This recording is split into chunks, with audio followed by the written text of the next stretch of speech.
Welcome to another unboxing from theplayersaid.com. My name is Grant. Today I'm unboxing a brand new game, literally just received this yesterday, from Worthington Publishing called Levee and Masse. The game is designed by John Welch, and it deals with the French Revolution and the attempt by the player to defend Paris and the revolution from the monarchy and despotism, as well as other national armies that are coming in upon France. It's a States of Siege series game. I've never played this one. I had heard about it, but never played it. So I don't think I know much about this game. This is a deluxe edition reprinting of the game. This game was printed several years ago. Probably should have looked that up, but I didn't. So here's a look at the back of the box. You can see the map, very typical States of Siege series layout with 5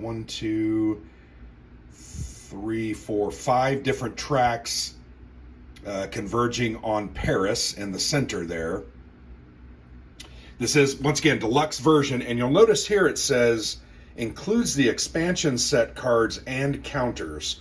So I don't know if at one time there was an expansion put out for this game, but it sounds like maybe there was. So anyway, without further ado, let's go ahead and get this cracked open. And Worthington does a great job with their deluxe editions, redoing the rules and the play aids, redoing all the graphics, making the counters better. They do an actual really good job. This is probably the fourth or fifth deluxe edition of a States of Siege game they've done that I've played and really have enjoyed each and every one. The rule book here is the first thing to confront us. 16 pages. There you get a good look. Is that the Bastille? Not really sure. I hope I'm not embarrassing myself, but I think that's what that is, the Bastille prison. Anyway, full color rule book. Looks like it's nicely laid out. There is a lot of text to it, but there's a lot here. The game uses cards, so this is one of the States of Siege series games that uses cards. Most of them do. Very nice looking rulebook, actually really impressed. They do a great job with these, I think. And they upgrade the rules to make them more clear. I know John Welch, I interviewed him for his game Keep Up the Fire. They did a deluxe edition of that one, and it was very interesting to see all the changes that they had made. Here's victory and defeat, understanding how to win the game. Basically, you lose the game if one of the foreign armies ever gets into Paris and you can't get them out before the end of the round. There are some optional rules here you can see, always fun. And then here's the expansion. So, okay, they did include a full expansion, I guess. I'll probably play it with all of the expansion elements added to the game just to make it a better experience. But yeah, there you go. 16 pages of rules. These rules, it's not a hard or complex game. None of them are. Here is also a record of revolutions. So this is a little log book. Every time you play, I'll give you a closer look up at that. Every time you play, you're going to record your outcome, how many VP you got, how far you got, etc. And then you can compare. Even have here a date for a place for the player's name and the date at the top. And there's probably 20 or 25 of these, so there's quite a few. I've done that a couple of times on the other games. More often than not, I don't do it though. I really like this art. Very well done.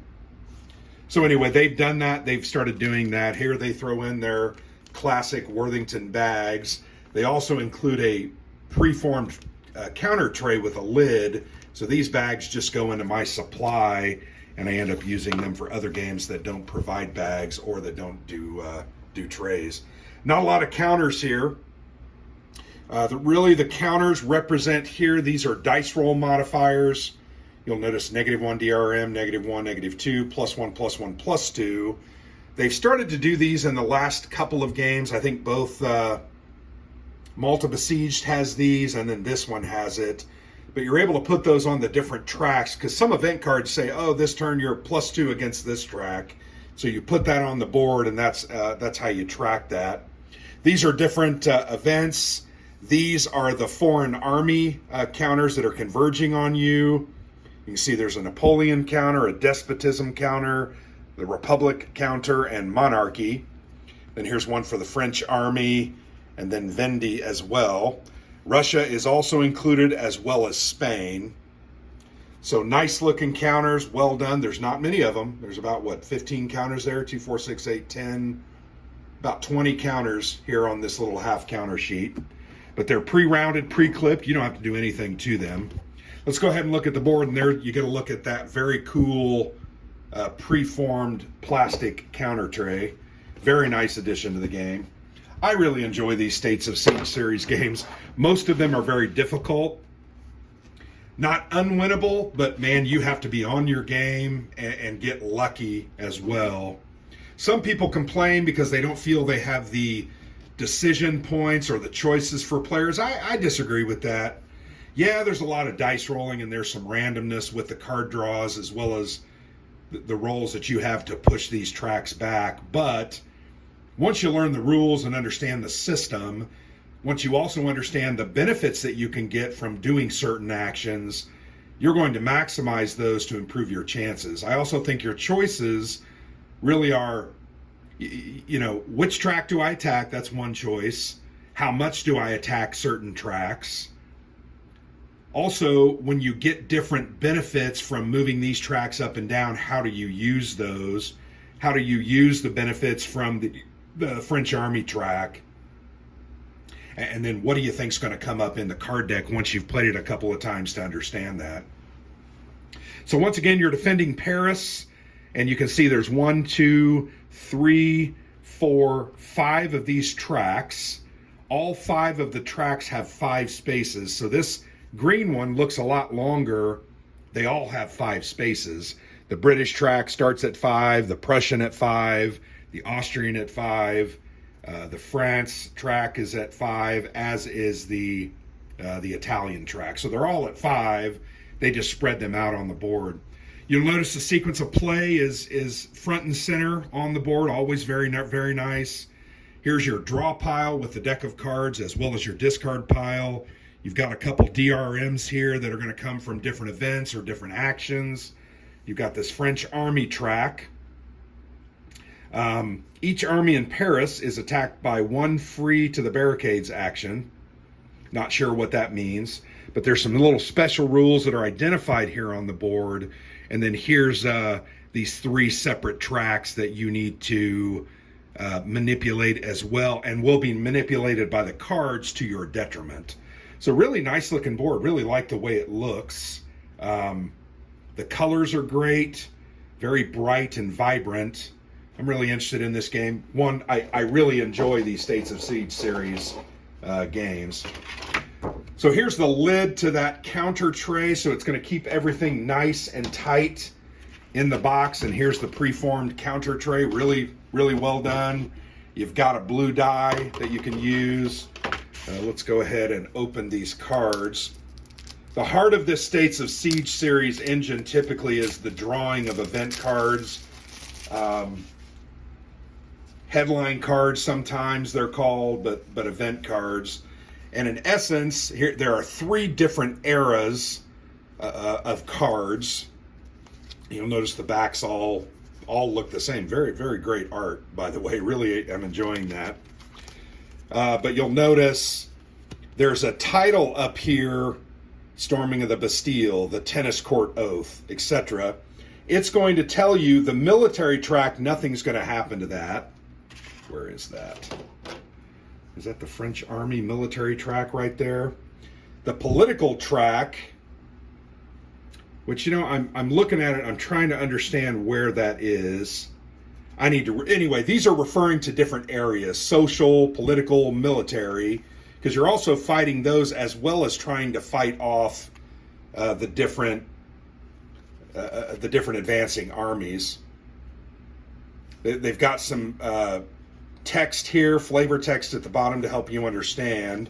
But there are 3 eras. So here you got the blue, Here you have the white, and then here you have these red cards. And you're going to play through each of these decks. Once you're done with one deck, sometimes they'll have some movement or some options for you to do things, and then you're going to bring out the next deck, and then you have to you bring out the third deck. So you have to win the game, you have to survive all three of those decks. And you'll notice here there's some writing in these boxes. Sorry. The blue deck, which is the first deck, will begin stacked with card number 1, the tennis court oath on the top, and number 21, Louis the 16th, executed on the bottom. The white deck begins stacked with card number 22 on top and number 45 on bottom, because those have special events that happen near the end of the game. The red deck will start with number 46 and end with number 60. I believe that all the cards in between that will be randomized, so you're never going to have really the same game twice, which is, in my opinion, that's a good thing. I don't really want to play the same game over and over again.